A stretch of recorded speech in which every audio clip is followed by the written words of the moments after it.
Hello everyone, I am Punit and welcome to our YouTube channel Destiny Commerce Academy.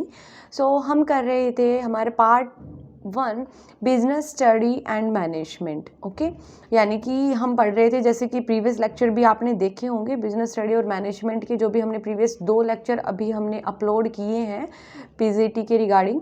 Okay, सो आप देख लीजिए उनको। अगर आप नए हैं तो आप चैनल को प्लीज़ सब्सक्राइब कर लीजिए ताकि आपको नोटिफिकेशन मिलती रहे।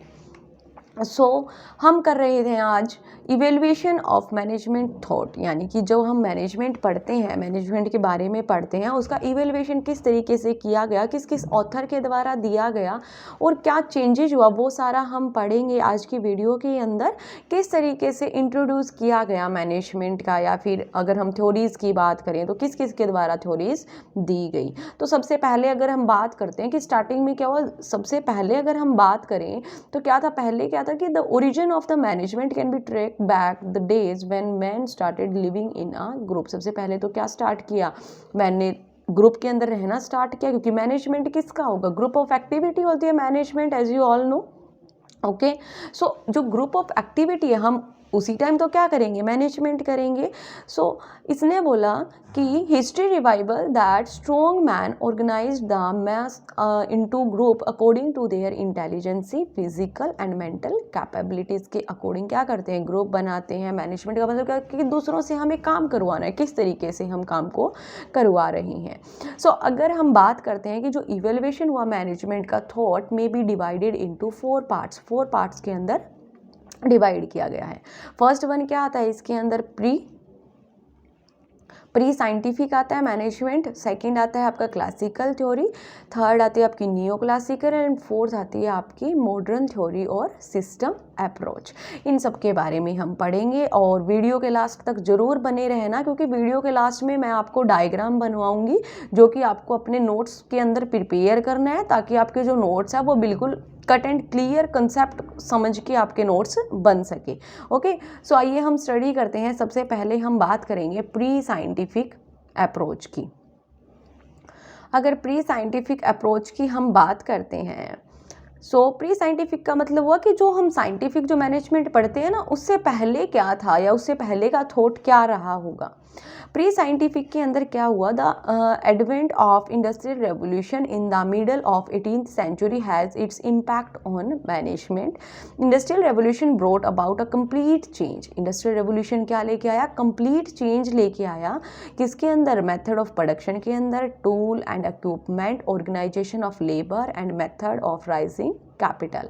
Under this system, land and building, higher labor and capital are made available to the entrepreneur. सभी के लिए अवेलेबल है, बट उन जो आपके पास मटेरियल या फिर जो आपके पास रिसोर्स अवेलेबल है, उनको कंबाइन करके और इफिशिएंट वे से किसी भी आप पर्टिकुलर गोल को अचीव करते हो, वो आता है हमारा मैनेजमेंट के अंदर। सो प्री साइंटिफिक जो मैनेजमेंट था उसके अंदर किन किन ऑथर्स का कंट्रीब्यूशन रहा है उसकी हम स्टडी करेंगे, क्योंकि हम जो नॉर्मली पढ़ते हैं ना, हम साइंटिफिक से पढ़ना स्टार्ट करते हैं, बट जैसे कि हम एग्ज़ाम वगैरह की तैयारी करते हैं तो हमें डीपली नॉलेज होनी ज़रूरी होती है। हमें पता होना चाहिए कि जो प्री साइंटिफिक मैनेजमेंट है उसके अंदर किन किन पर्सन्स का कंट्रीब्यूशन रहा है। तो आइए हम आज इसके बारे में पढ़ेंगे कि किन किन पर्सन का कंट्रीब्यूशन रहा है प्री साइंटिफिक मैनेजमेंट के अंदर। सबसे पहले हम बात करेंगे यहाँ पे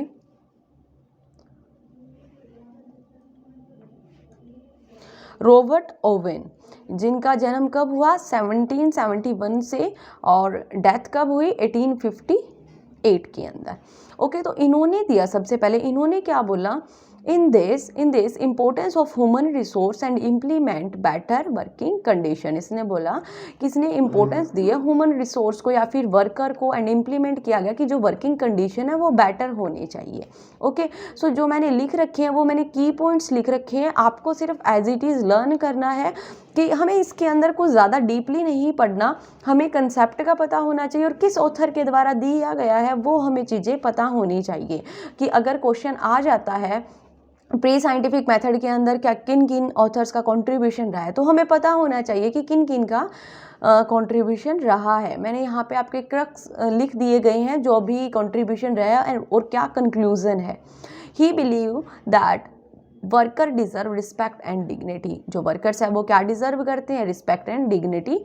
ही introduce new idea of human relation, shorter working house, housing facility, training of worker in hygiene, education of their child. तो ये सब जो इसने बताया, इसने बोला कि जो एक वर्कर है वो इन सब चीज़ों को डिज़र्व करता है। नेक्स्ट अगर हम बात करते हैं चार्ल्स बेबेज की, जो इनका जो पीरियड रहा वो क्या रहा, इनका बोर्न हुआ था 1792 के अंदर एंड डेथ हुई 1871 में। जो चार्ल्स बेबेज है वो क्या थे, प्रोफेसर थे। Found that manufacture made little use of science and mathematics. इन्होंने क्या किया, इन्होंने यूज किया साइंस और मैथमेटिक्स का। And they are rely upon opinion instant of investigation and accurate knowledge. किसके ऊपर रिले करते थे, ये अपने ओपिनियन के ऊपर करते थे। इन्होंने मोस्टली जो है वो लिटिल जो यूज़ किया वो साइंस का और मैथमेटिक्स का यूज़ किया। रोट अ बुक, ये आपको लर्न करना है क्योंकि आपका ये इम्पोर्टेंट रहता है कि कौन सी बुक लिखी गई, कौन सी बुक लिखी गई, on economy of machine and manufacture. He is best known for the difference engine. ये किसके नाम से भी जाने जाते हैं, डिफरेंस इंजन। अब बात करते हैं कि डिफरेंस इंजन क्या होता है। एक ऐसी मशीन का इन्होंने क्रिएशन किया जो कि कैलकुलेशन करती थी, कैलकुलेशन के अकॉर्डिंग ये मैनेजमेंट करते थे। तो इनको बताया गया है या फिर जाना जाता है डिफरेंस इंजन के नाम से। अगर आपको और भी ज़्यादा नॉलेज चाहिए डिफरेंस इंजन की तो आप गूगल सर्च कर सकते हैं, बाकी आपके लिए इतना ही रिलीवेंट है, इतना अगर आप लर्न कर लेते हो वो भी आपके लिए मोर देन इनफ है। नेक्स्ट आता है फिर oriented the concept of digital program computer. इन्होंने क्या, किस चीज़ का कंसेप्ट ओरिएंटेड किया, digital program computers. Okay, hope so यहाँ तक आपको अच्छे से क्लियर हुआ है। नेक्स्ट हम करते हैं फिर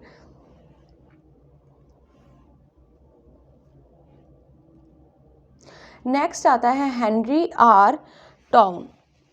हेनरी आर टाउन जो है इसके अंदर क्या बोला गया, इन्होंने अपना थॉट रखा। Henry R Towne was president of the famous lock manufacturing company Yale and Towne. He wrote a book, Evaluation of Industrial Management, on the use of gain sharing to increase worker productivity। यानी gain और sharing से आप किस तरीके से productivity को increase कर सकते हो, वो किसके द्वारा बताया गया, हेनरी आर टाउन के द्वारा बताया गया। गेन एंड शेयरिंग का बेसिकली मतलब क्या हुआ कि अगर मान लीजिए, गेन एंड शेयरिंग का मतलब हुआ कि अगर आपकी ऑर्गेनाइजेशन के अंदर ज़्यादा प्रॉफिट होता है सो उसको क्या करो, इक्वली डिस्ट्रीब्यूट करो। यानी कि वर्कर्स के अंदर भी लाइक मैनेजमेंट है और वर्कर, अगर मान लीजिए आप वर्कर से ज़्यादा काम करवाना चाहते हो आपकी ऑर्गेनाइजेशन को डेवलप करने के लिए, आपकी ऑर्गेनाइजेशन के गोल को अचीव करने के लिए, तो अगर आप वर्कर को बोलते हो कि आप इस साल क्या करोगे, अगर ज़्यादा प्रोडक्शन करोगे तो आपको क्या मिलेगी, ज़्यादा वेजेस मिलेगी। सो प्रॉफिट इनको भी हुआ ना। ओके, अगर मान लीजिए वर्कर ज़्यादा काम करते हैं तो प्रॉफिट तो हो गया कंपनी को, बट वर्कर की जो बेसिस है वो इंक्रीज़ नहीं हुई, तो इस तरीके से प्रोडक्टिविटी इंक्रीज़ नहीं हो सकती। देन आता है ऑक्यूपेशन, क्या था, मैकेनिकल इंजीनियर थे, also known as early systematizer of management. क्या नाम से जाने जाते थे ये early systematizer of management. So ये था हमारा किसके बारे में, प्री साइंटिफिक अप्रोच के बारे में। नेक्स्ट अभी हम करेंगे फिर क्लासिकल थ्योरीज। क्लासिकल थ्योरीज के अंदर हम क्या पढ़ते हैं, फिर आई क्लासिकल थ्योरी जिसके अंदर हम टेलर को पढ़ेंगे, फ्योल को पढ़ेंगे। ओके, सो यहाँ पे आता है the real beginning of science. Science की बिगिनिंग यहाँ से हुई। Okay, did not occur until the last decades of the 19th century. During this period, stalwart like F.W. Taylor, H.L. Gantz, Emerson, Franklin Gilbert, etc. laid the foundation of management, which in due course come to know as scientific management. इनको हम किन नाम से जानते हैं, scientific management के नाम से जानते हैं। Taylor, F.W. Taylor, Henry Fayol are generally regarded as the founder of scientific management and administrative management। जो मैं हाईलाइट कर रही हूँ उनको आप प्लीज़ मेंशन कर लीजिए।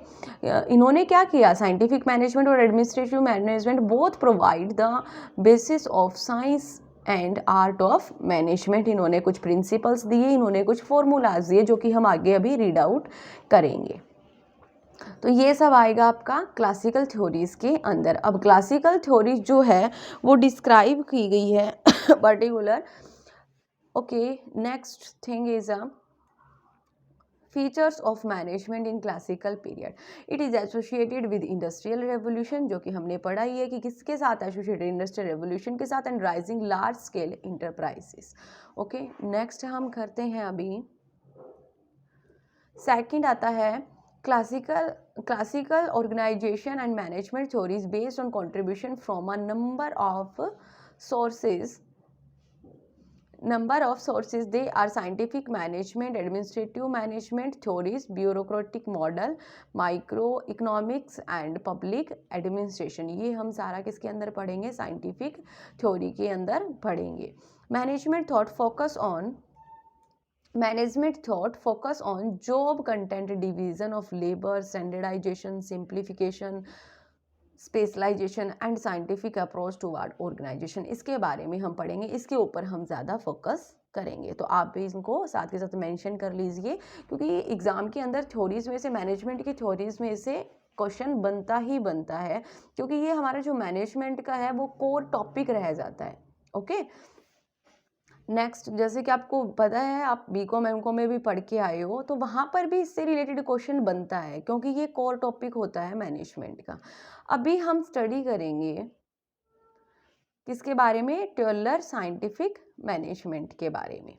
ओके, सो अगर बात करते हैं बेसिकली टेलर की हम बात करते हैं, FW टेलर की। सो ये जो मॉडल होता है इसको हम जानते हैं इफिशिएंसी मूवमेंट के नाम से, ऑल्सो नो, लिख लीजिए आपके साथ के साथ,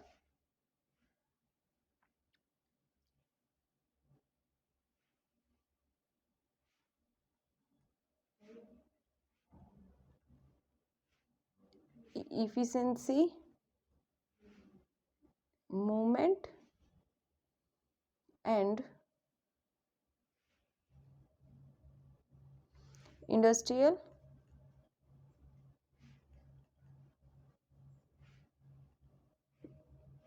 इंजीनियरिंग।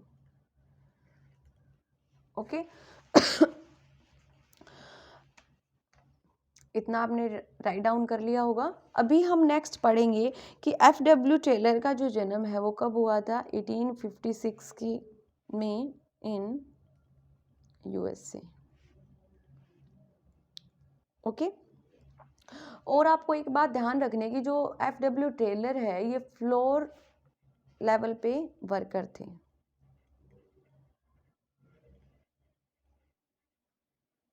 ये सब बातें आप लिख लीजिए नोट्स में साथ के साथ, ताकि आपको लर्न रहे और आपके लिए इजी रहे पढ़ने के लिए भी।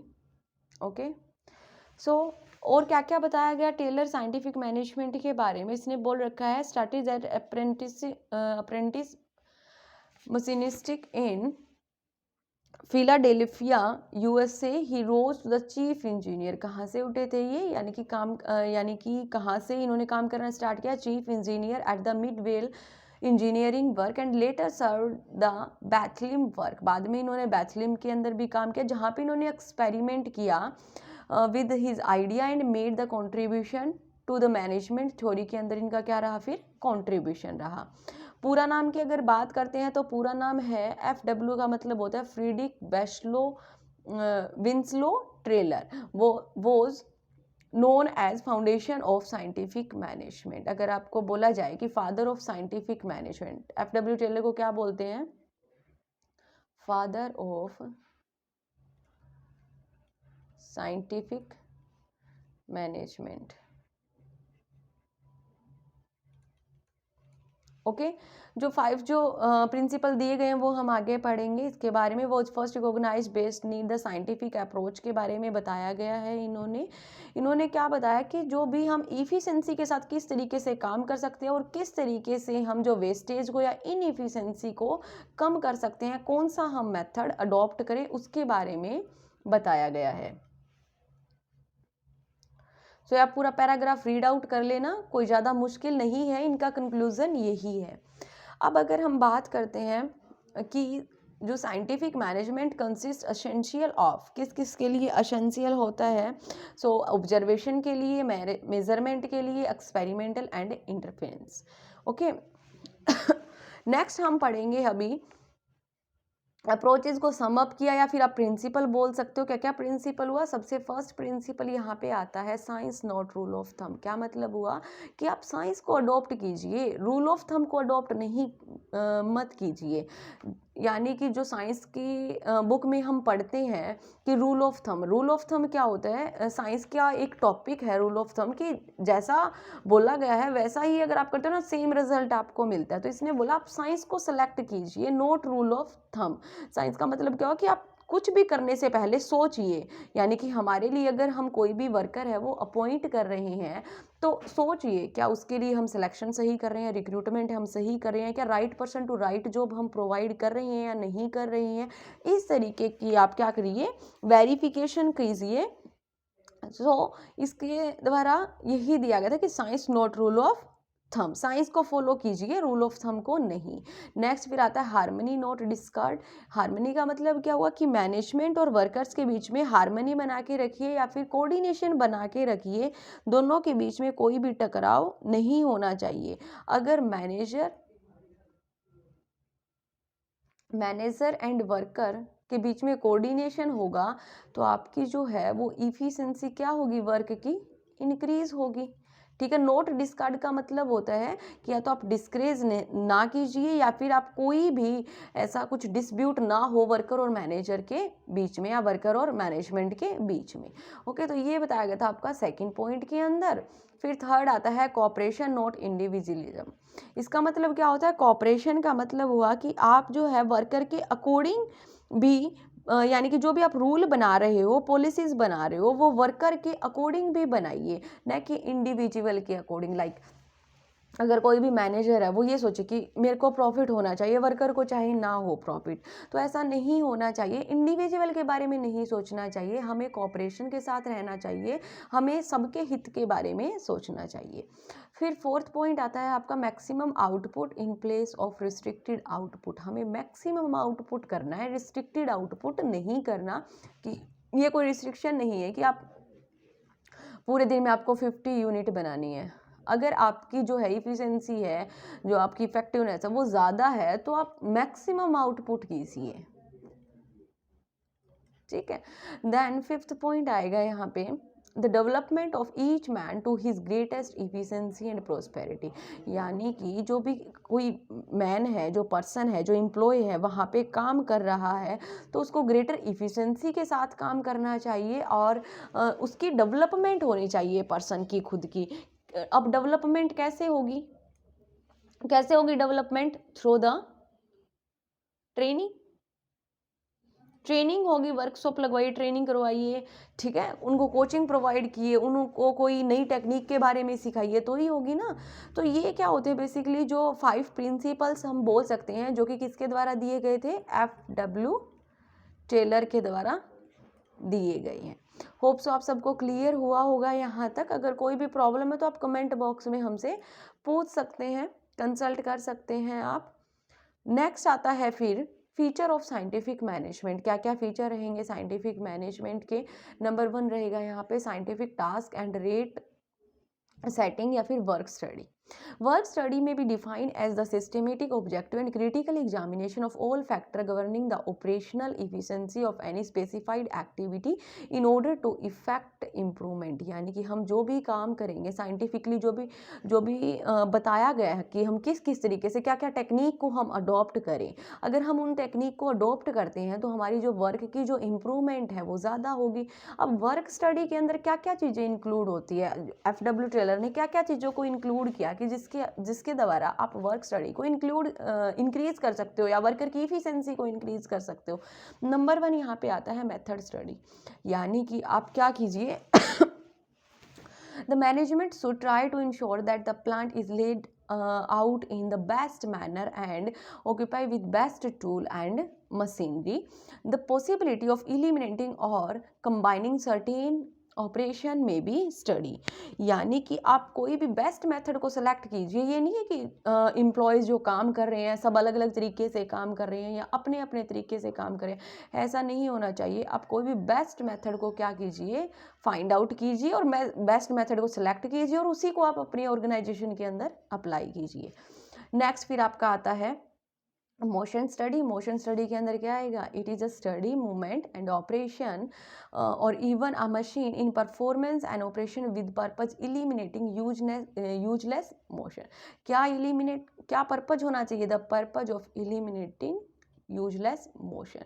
इस तरीके से आप पढ़िए चीज़ों को कि आपको चीज़ों का कंसेप्ट समझ में आए कि अगर साइंटिफिक जो मैनेजमेंट के अंदर एफ.डब्ल्यू. टेलर के द्वारा जो दिए गई है जो थ्योरीज, उसके अंदर क्या कंक्लूजन फाइंड आउट होके आता है और क्या आपको रीड आउट करना है। ओके, क्योंकि अगर मान लीजिए आप एक सिस्टेमेटिक वे से अगर स्टडी करते हो, साथ के साथ नोट्स प्रिपेयर करते हो, तो आपका जो क्वेश्चन है वो श्योरली आपका ठीक होता है, क्वेश्चन कोई प्रॉब्लम नहीं होती, क्योंकि आपके सारे टॉपिक क्लियर है, आपको सारे टॉपिक आते हैं। नेक्स्ट फिर आता है थर्ड टाइम स्टडी, या फिर हम बोल सकते हैं वर्क मेजरमेंट। थर्ड के अंदर क्या आएगा, टाइम स्टडी। इसके अंदर आप लिख सकते हो determine the job and standard time. Okay, like इसने बोल रखा है यहाँ पे the basic purpose of the time study is to determine the proper time for performing the operation. Proper time होना चाहिए, ये नहीं है कि आप कभी भी काम कर रहे हो, किसी भी टाइम आप काम करो। सच स्टडी में be conducted after the motion study. आपने मोशन स्टडी पहले कर ली, यानी कि जो यूजलेस जो भी आपके मोशन है उसको इलिमिनेट कर दिया, देन आप टाइम स्टडी करते हो कि कितनी प्रॉपर आपको टाइमिंग की ज़रूरत है किसी भी टास्क को कंप्लीट करने के लिए। वो क्या होता है, आपकी time study. Okay, so next अभी हम बात करेंगे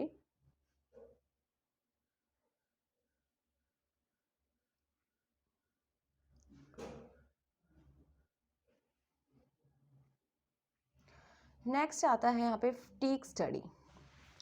फटीग स्टडी क्या होता है, फटीग का मतलब होता है थकान, यानी कि ये तो नहीं है कि हम पूरा दिन काम करते रहेंगे हमें थकान नहीं होगी, हमें थकान भी होगी, तो उसका भी ध्यान रखा गया एफ.डब्ल्यू. टेलर के द्वारा। ठीक है, तो फटीग स्टडी में बोला if a standard task are set without providing for measurement to eliminate fatigue, it may be either be beyond the worker or worker may overstrain themselves to attain it. It is necessary therefore to regulate the working hours and provide rest pause at scientifically determined interval। यानी कि scientifically वे से study करके आपको decide करना चाहिए कि इनको कितने टाइम का रेस्ट की रिक्वायरमेंट है, या किसी भी पर्सन को कितने टाइम की रेस्ट की रिक्वायरमेंट होती है नॉर्मली। क्योंकि ये तो है नहीं कि ह्यूमन जो बीइंग है वो एक मशीन है, मशीन तो नहीं है। अब काम करोगे आप 4 घंटे 5 घंटे काम करोगे, बट आफ्टर दैट आपको रिलैक्सेशन की या फिर आपको रेस्ट करने की तो ज़रूरत होती है ना। ये तो नहीं है कि पूरा दिन आप काम करते रहते हो। ओके, अब ये भी नहीं है कि आप पूरा दिन पढ़ते रहते हो पढ़ते रहते हो पढ़ते रहते हो, अब कभी तो रेस्ट भी करते हो ना। सो आपको भी क्या होती है, रेस्ट की ज़रूरत होती है और हमारे माइंड को भी रेस्ट की ज़रूरत होती है, तभी हम अच्छे तरीके से काम को कर पाते हैं और तभी हम अच्छे से चीज़ों को लर्न कर पाते हैं। अगर हमारा माइंड ही डिस्टर्ब होगा तो हम अच्छे तरीके से लर्न नहीं कर पाएंगे और ना ही हम उसको लंबे टाइम तक याद रख पाएंगे। नेक्स्ट फिर आता है आपका रेट सेटिंग। रेट सेटिंग के अंदर क्या आता है, इसके अंदर आएगा आपका different wages to different employees. क्या लिख सकते हो, इसके साइड में लिख सकते हो different wages to different employee, यानी कि अकॉर्डिंग टू द परफॉर्मेंस जो है वो वेज रेट जो सिस्टम है उसको सेट करना चाहिए। जो इन इफिशिएंट वर्कर है who is not able to come up to the standard set. So आपको यहाँ पे क्या हाईलाइट करना है, आपको हाईलाइट करना है डिफरेंशियल पीस वेजेस सिस्टम को अडॉप्ट करना चाहिए, under which worker performance the standard task within prescribe time are paid a much higher rate. तो आप उसको क्या करोगे, हाइयर रेट से आप उसको वेजेस दोगे। अगर वो मान लीजिए परफॉर्मेंस अच्छी नहीं कर रहा तो आपको उसको लो वेजेस दोगे। ठीक है, ओके। नेक्स्ट आता है अब आपका प्लानिंग द टास्क। इसके अंदर क्या आएगा, फिर आप क्या करो, अभी हमने पढ़ा फर्स्ट पॉइंट के अंदर कि हम किस तरीके से scientific task and rate setting यानी कि वर्क स्टडी के बारे में हमने सारा पढ़ा, किस किस तरीके से हम वर्क स्टडी करेंगे और किस तरीके से हम वर्क को असाइन करेंगे और किसी भी एम्प्लॉय के द्वारा किया जाएगा। अब हम कर रहे हैं, अगर कोई टास्क हम दे रहे हैं उसकी प्लानिंग करनी होती है हमें, क्योंकि हमें बताया ना science note rule of thumb कि हमें सबसे पहले सोचना पड़ेगा कोई भी काम करने से पहले। ओके, तो यहाँ पे आता है प्लानिंग द टास्क। टास्क के रिगार्डिंग हम क्या बनाएंगे, प्लानिंग बनाएंगे कि हम किसी भी टास्क को किस तरीके से परफॉर्म करना है। लाइक इसने बोल रखा है perform to get wages at higher piece rate, necessary steps have to be taken to plan the production thoroughly so that there is no bottleneck and the work going on systematic। कि किसी भी task के regarding आप क्या बना रहे हो, planning बना रहे हो कि अगर कोई अच्छी परफॉर्मेंस करता है तो उसको हाई वेजेस प्रोवाइड करोगे, अगर कोई स्टैंडर्ड को अचीव नहीं करता तो उसको कम वेजेस प्रोवाइड करोगे आप। ठीक है, तो उसके रिगार्डिंग हम क्या बना रहे हैं, प्लानिंग कर रहे हैं। देन आएगा यहाँ पे सिलेक्शन एंड ट्रेनिंग, यानी कि साइंटिफिक में मैनेजमेंट में हम पढ़ते यही है कि हम क्या करेंगे, ट्रेनिंग प्रोवाइड करवाते हैं हम, सिलेक्शन हम साइंटिफिकली करते हैं। ओके, तो यहाँ पे बोल रखा है इसने selection and training, scientific management require a radical change in the method and procedure of selecting worker. It is therefore necessary to entrust the task of selection to a central personnel department, यानी कि ये कोई भी department होता है उनको बोल दिया जाता है कि आप सिलेक्शन कीजिए एम्प्लॉयज़ का। The procedure of selection will also be have a systematized, वो भी क्या होना चाहिए, एक सिस्टमेटिकली वे से होना चाहिए। Proper attention to all devoted to the training of worker in correct method of work. Okay, so selection of training पर भी इन्होंने ध्यान दिया गया है कि हम किस किस तरीके से हमें सिलेक्शन करना है और आफ्टर दैट हमें क्या करनी है, कोई भी एम्प्लॉयज़ को ट्रेनिंग प्रोवाइड करनी है। क्योंकि अब ये देखिए कि बिना ट्रेनिंग जो है, क्या वो विदाउट ट्रेनिंग वो अच्छे से वर्क कर पाएगा, नहीं वर्क कर पाएगा। आपको अपनी ऑर्गेनाइजेशन के अकॉर्डिंग ट्रेनिंग प्रोवाइड करनी पड़ती है। नेक्स्ट आता है फिर स्टैंडर्डाइजेशन। अब स्टैंडर्डाइजेशन के भी फर्दर बहुत सारे पॉइंट्स आते हैं। लाइक सबसे पहले आएगा आपका tool and equipment. Tool and equipment के अंदर क्या आता है, यहाँ पे हम रीड आउट करते हैं the management must select and store standard tool and implement which will be nearly the best और बेस्ट ऑफ देयर काइंड। यानी कि स्टैंडर्डाइज का मतलब क्या होता है, स्टैंडर्डाइज होता है कि फिक्स, यानी कि आप क्या कर देते हो, किसी भी यूनिट का प्रोडक्शन से रिलेटेड लगा सकते हो, या आपकी जो ऑर्गेनाइजेशन की जो इफिशिएंसी उसका क्या स्टैंडर्ड है, एक स्टैंडर्ड पर्टिकुलर डिसाइड कर देना। तो फर्स्ट पॉइंट हम इसमें पढ़ते हैं tool and equipment. By standardization is mean the process of bringing about uniformities. Okay, यानी कि जो मैनेजमेंट है वो सेलेक्ट कर रही है कोई भी स्टैंडर्ड टूल को, या फिर यानी कि पर्टिकुलर हमें इसी इक्विपमेंट से काम करना है। ओके, तो ये आ जाता है आपका टूल एंड इक्विपमेंट। नेक्स्ट आता है फिर speed. There is usually an optimum speed for every machine, यानी कि हमारी जो मशीन की जो स्पीड है ना वो ऑप्टिमम रहेगी, ना बहुत ज़्यादा ना बहुत कम।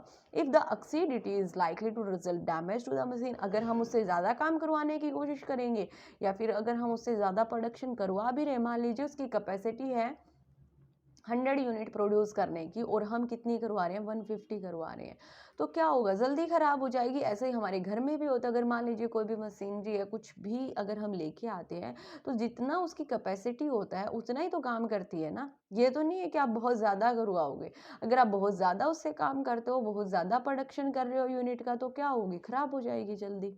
ठीक है, तो एक स्टैंडर्ड डिसाइड कर देते हो। नेक्स्ट आता है फिर condition of work. Condition of work का मतलब क्या हुआ, to attain a standard performance the maintenance of standard condition of ventilation, heating, cooling, humidity, floor space, safety etcetera is very essential. So इनके भी क्या होते हैं, ये जो भी हम पॉइंट पढ़ रहे हैं ना इसमें हम यही पढ़ेंगे कि हम इन सब चीज़ों का स्टैंडर्ड एक फिक्स करके रखते हैं अकॉर्डिंग टू आवर ऑर्गेनाइजेशन।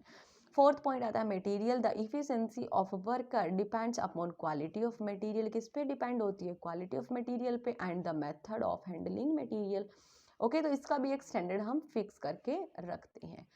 ये था आपका, यहाँ पे हमने पढ़ा अभी किसके बारे में, स्टैंडर्डाइजेशन के बारे में। नेक्स्ट हम पढ़ेंगे फिर स्पेशलाइजेशन के बारे में। स्पेशलाइजेशन क्या होता है, पढ़ा होगा ना पहले भी आपने स्पेशलाइजेशन।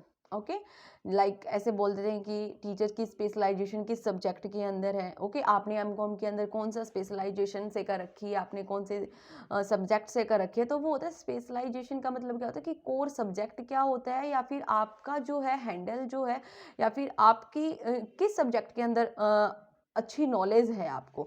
अगर मान लीजिए कि बहुत सारे टाइम से अगर आप एक ही सब्जेक्ट पढ़ा रहे हो, कोई सब्जेक्ट लगा सकते हो या कोई काम लगा सकते हो, आप बहुत सारे काफ़ी टाइम से कर रहे हो, तो उस काम के अंदर आपकी क्या हो जाती है, स्पेशलाइजेशन हो जाती है। उस काम को आप उस काम के आप हैबिचुअल हो जाते हो और उस काम को आप बहुत अच्छे तरीके से परफॉर्म कर सकते हो, rather than a fresher person. कोई भी एक फ्रेशर पर्सन है, एक एक्सपीरियंस पर्सन है, दोनों में क्या रहेगा, डिफरेंस रहेगा। सो स्पेशलाइजेशन के अंदर आता है scientific management not complete without the introduce of a specialisation. अगर हम स्पेशलाइजेशन की बात नहीं करें तो जो हमारा जो हम कंसेप्ट पढ़ रहे हैं साइंटिफिक मैनेजमेंट, ये क्या रहेगा, अधूरा रहेगा। Under this plan two function, इसके अंदर दो फंक्शन होते हैं, प्लानिंग एंड डूइंग, सेपरेट कर दिया गया है। इसको हम क्या बोलेंगे, फंक्शनल फॉर्मैनशिप भी बोलते हैं हम। यहाँ पे ये रहा, the 8 functional foreman under the scheme of functional foremanship. यहाँ से आप हाईलाइट ही कर लीजिए इसको। ओके, और जो फंक्शनल फॉर्मैनशिप का जो कंसेप्ट है वो किसके द्वारा दिया गया, टेलर के द्वारा दिया गया। इसके अंदर क्या होता है, द रूट कलरक होता है इसके अंदर, the instruction card clerk, time and cost clerk, shop discipline. So इसने क्या किया, बेसिकली सभी का जो स्पेशलाइजेशन के अकॉर्डिंग वर्कर्स के अंदर काम को डिवाइड कर दिया गया। अब रूट कलरक क्या करेगा, रूट कलरक का कोई भी फोरमैन हो सकता है, कोई भी फोरमैन पर्सन जो अपॉइंट कर रखा है, जो स्पेशलाइजेशन, उसकी किस चीज़ में स्पेशलाइजेशन होगी कि वो क्या करेगा, to lay down the sequence of operation and instruct the worker. यानी कि वो बताएगा कि किस सीक्वेंस से आपको काम को ऑपरेट करना है। आप यहाँ पे हाईलाइट कर सकते हो,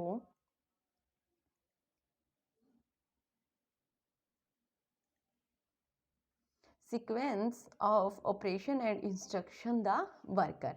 देन अगर हम नेक्स्ट की बात करते हैं, द इंस्ट्रक्शन कार्ड कलर, ये क्या करेगा, टू प्रिपेयर डिटेल इंस्ट्रक्शन देगा या provide different aspects of a work. ठीक है, लाइक किसी पर्सन को कोई वर्क दिया गया, किसी पर्सन को कोई वर्क दिया गया, तो वो क्या करेगा, इंस्ट्रक्शन प्रोवाइड करेगा, ओनली इंस्ट्रक्शन प्रोवाइड करेगा वो।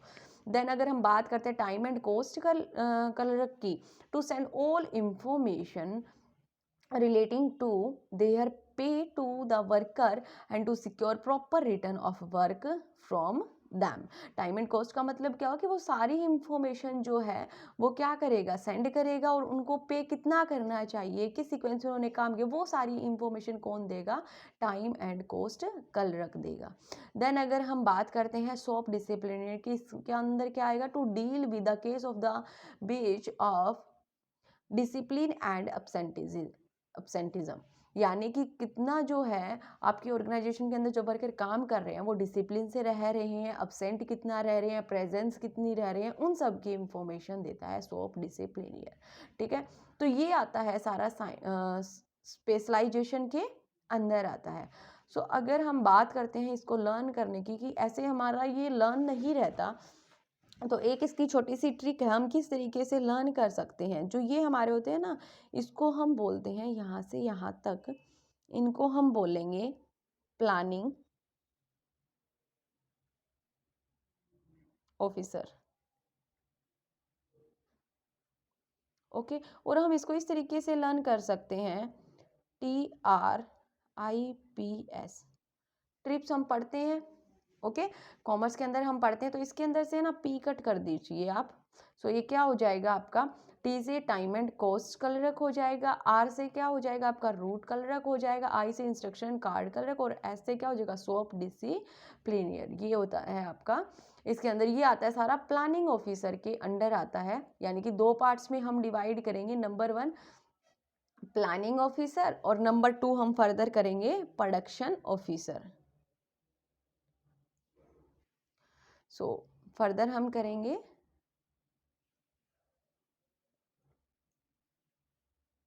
आइए भी करते हैं।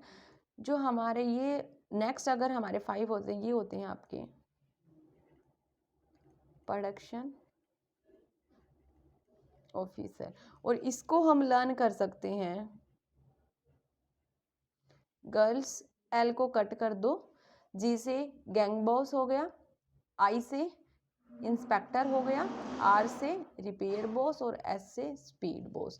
तो ये थोड़ी सी ट्रिक बनाई है ताकि आपको लर्न रहे, ताकि आप भूलो नहीं, साथ के साथ आप नोट्स में प्रिपेयर कर लो और जब भी आप क्वेश्चन सॉल्व करो तो आपके थोड़ी सी ट्रिक ध्यान में आ जाए। कई बार हमारे माइंड से स्किप हो जाता है।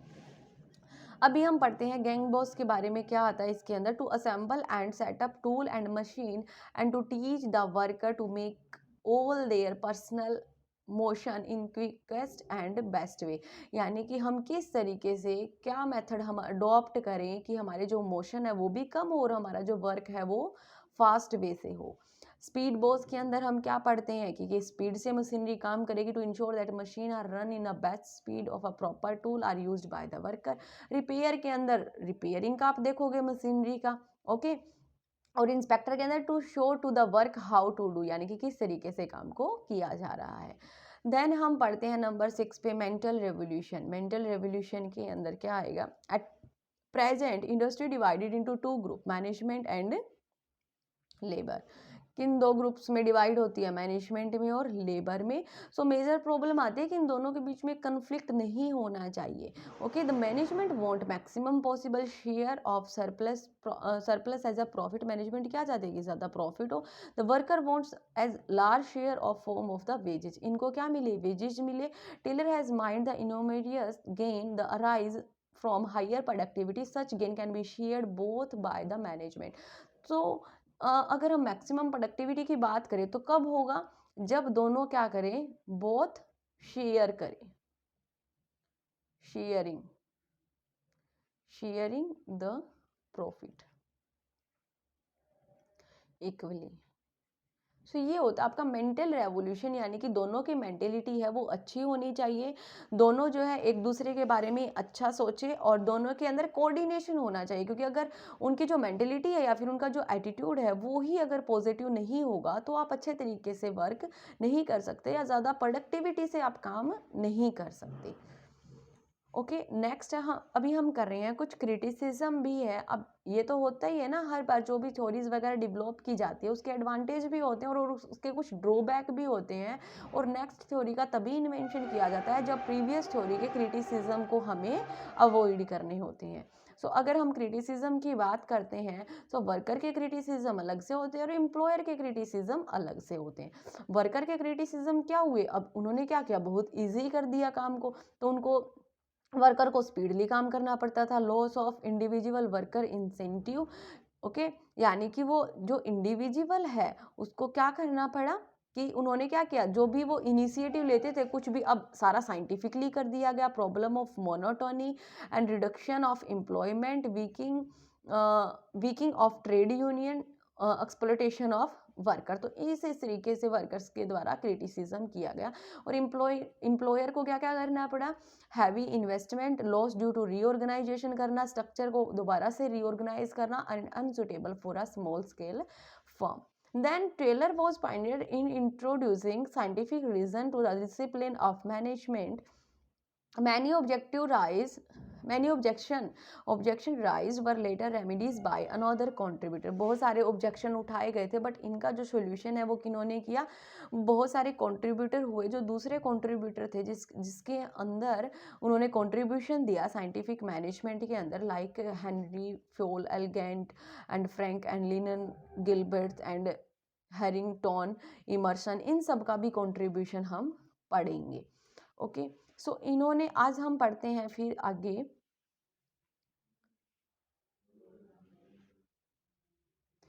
Frank USA 1867 and 1924 and linen का बर्थ कब हुआ था? 1878 से 1912, ओके। सो इसके बारे में अगर हम पढ़ते हैं तो जो टेलर ने साइंटिफिक मैनेजमेंट दिया था उसी के अंदर कंट्रीब्यूशन है, उसी को आगे बढ़ा के काम किया था। जो भी क्रिटिसिज्म हुआ, जो ऑब्जेक्शन उठे थे, उन्हीं को क्या किया इन्होंने? सही किया।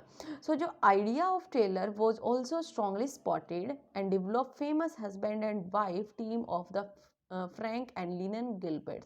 क्या है? हस्बैंड वाइफ है, इन दोनों ने काम किया था मैनेजमेंट के ऊपर या फिर साइंटिफिक मैनेजमेंट पर भी आप बोल सकते हो। अगर पेपर के अंदर आपका ये आ जाता है साइंटिफिक मैनेजमेंट के रिलेटेड कि किसके द्वारा दिया गया, पर्टिकुलरली अगर आपको मोशन स्टडी के बारे में पूछा जाए ना मोशन स्टडी। सो वो तो अगर आपको ऑप्शन मिल जाए कि फ्रेंड एंड लिनन गिलबर्थ मिल जाए तो आपको यही करके आना है। बट अगर आपको एफ डब्ल्यू ट्रेलर मिल जाए और ये ऑप्शन नहीं दे रखा तो आपको एफ डब्ल्यू ट्रेलर ही टिक करके आना है, क्योंकि उसी के अंदर कंट्रीब्यूशन के रूप में ही इन्होंने काम किया है।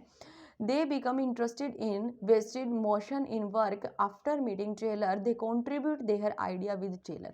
उनके साथ क्या किया उन्होंने, आइडिया को शेयर किया, कंबाइन किया और उसके ऊपर फिर काम किया। इन्होंने बोला कि हमें क्या करना चाहिए कि मोशन स्टडी के बारे में इन्होंने डिटेल से स्टडी की and laid the entire foundation our modern application of job simplification, meaningful work standard and incentive basis plan. Mrs. Gilbert had a unique background in psychology and management, and a couple could embark on a quest for better work method. Quest का मतलब होता है search करना, search किया कोई better method. इन्हें बोला Frank Gilbreth is regarding as a father of motion study. क्या बोलते हैं हम? Father of motion study. He is responsible for including in the mind of manager the questioning frame of mind and search for better way of doing thing. आप इसको highlight कर सकते हो कि इन्होंने क्या किया, better way of doing thing. किसी भी काम को अगर हम कर रहे हैं तो हम किस तरीके से उसको बेटर वे से कर सकते हैं, ये हम पढ़ते हैं फ्रैंक एंड लिनन गिलबर्थ से रिलेटेड। नेक्स्ट अभी पढ़ते हैं हम फिर हेनरी। ओके, नेक्स्ट हम क्या पढ़ेंगे? हेनरी लीरेंस गेंट के बारे में। इसका जो टाइम पीरियड रहा वो क्या रहा, 1861 से 1819। H L Gantt was born 1861। He graduate from the John Hopkins College. For some time he worked draftman in a iron foundry. Iron foundry होती है आपकी, आप बोल सकते हो metal casting, metal casting company के अंदर। फिर आता है 1884 he qualified as a mechanical engineer at Stevens Institute and 1887 he joined a Midwell Steel Company. Midwell Steel Company सुना सुना नाम लग रहा है ना, कहाँ पे सुना है? कौन काम करता था? F W trailer. सो इन्होंने यहाँ पे आई, इन्होंने काम किया। Soon he become he assistant to F W Taylor. ये क्या बन गया? असिस्टेंट बन गया एफ डब्ल्यू ट्रेलर का। He work with the Taylor from 1887-1919 at a Midvale steel company. He does much consulting work on scientific selection of worker and development. इन्होंने भी कुछ डिस्कशन किया, कॉन्ट्रीब्यूशन दिया। अब वो कॉन्ट्रीब्यूशन किस किस तरीके से दिया, इन्होंने 4 कॉन्ट्रीब्यूशन लिख रखे हैं कंसेप्ट ऑफ मैनेजमेंट के। सो वो हम 1 बाय 1 रीड आउट करेंगे। नंबर 1 यहाँ पे आता है फिर Gantt chart to compare actual to planned performance. इसके अंदर क्या होता है, एक चार्ट प्रिपेयर किया गया जो कि एक्चुअल परफॉर्मेंस को और जो प्लान्ड परफॉर्मेंस है यानी कि जो आपने प्लानिंग कर रखी है उसको कंपेयर करना। Gantt chart was daily chart which graphically presented. वो क्या होता था? ग्राफिकली प्रेजेंट होता था और उसके साथ कंपैरिजन करना वो आता था आपका चार्ट के अंदर इंक्लूड होता था, तो वो बनाया गया था। नेक्स्ट अगर हम बात करते हैं सेकंड की, फिर आता है task and bonus plan. Task and bonus plan, इसके अंदर क्या किया गया? टास्क एंड बोनस प्लान के अंदर work wages increase according to the work. लिख सकते हो आप साइड में, wages increase according to the work, यानी कि वेजेस को इंक्रीज कर दिया जाना चाहिए अकॉर्डिंग टू द वर्क, जैसे जैसे आप वेजेस को इंक्रीज कर रहे हो। पैराग्राफ आप पढ़ लेना, मैं आपको समरी फॉर्म में बता रही हूँ, ओके, क्रक्स में बता रही हूँ। अगर फिर भी आफ्टर दैट आपको कुछ समझ नहीं आता तो आप हमें कमेंट बॉक्स में पूछ सकते हैं या अपना सजेशन दे सकते हैं। फिर हम पढ़ते हैं सी पार्ट के अंदर। सी पार्ट के अंदर बोला गया कि जो वर्कर्स हैं उनको ट्रेनिंग प्रोवाइड करवाई जानी चाहिए। इन्होंने क्या बोला? Training workmen in habit of industry and cooperation. Okay, Gantt plays for a policy of preaching and teaching workmen to do their work in the process evaluated through pre-thinking of management। यानी कि अगर हमें कोई भी employees से काम करवाना है, अगर हम उसको कुछ रिस्पॉन्सिबिलिटी दे रहे हैं तो सबसे पहले हमें उसको टीच करना चाहिए, हमें उसको ट्रेंड करना चाहिए वर्कर को।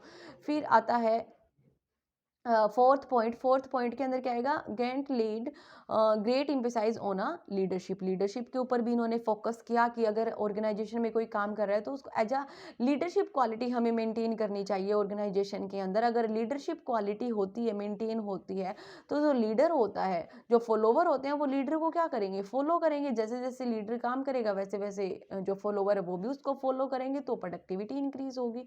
He considered management as leadership function. He laid stress on importance of acceptable leadership as the primary element in success of any business. यानी कि किसी भी बिजनेस की अगर लीडरशिप क्वालिटी जो है वो स्ट्रोंग है, लीडरशिप क्वालिटी पर्सन की स्ट्रोंग है, मैनेजमेंट की स्ट्रोंग है, तो वहाँ की जो प्रोडक्टिविटी है वो भी क्या रहेगी, इंक्रीज रहेगी। देन हम पढ़ते हैं अभी हम करेंगे हैरिंगटन एमर्सन के बारे में।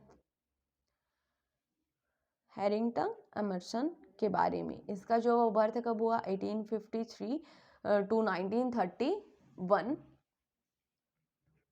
Okay, Emerson as an American engineer, he devoted his attention to efficiency and industry की इसका attention कहाँ पे था कि industry की efficiency को हम किस तरीके से increase कर सकते हैं।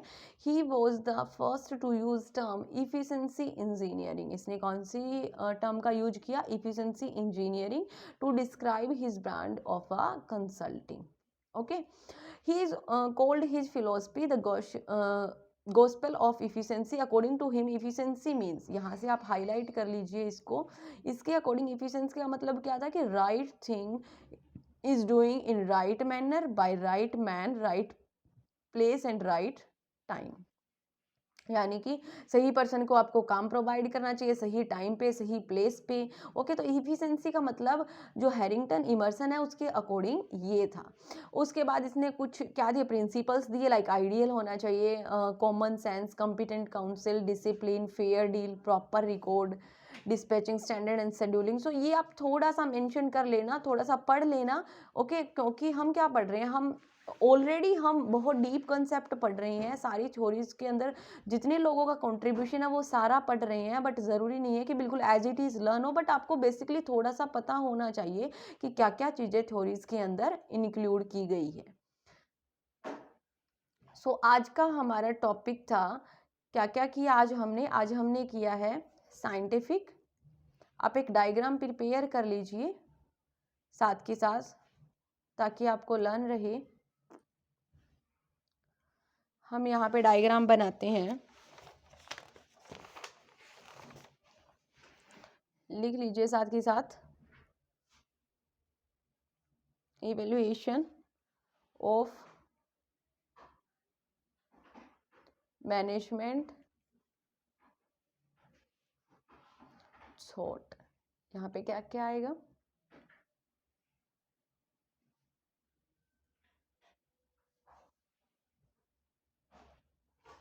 फर्स्ट आएगा यहाँ पे प्री साइंटिफिक मेथड।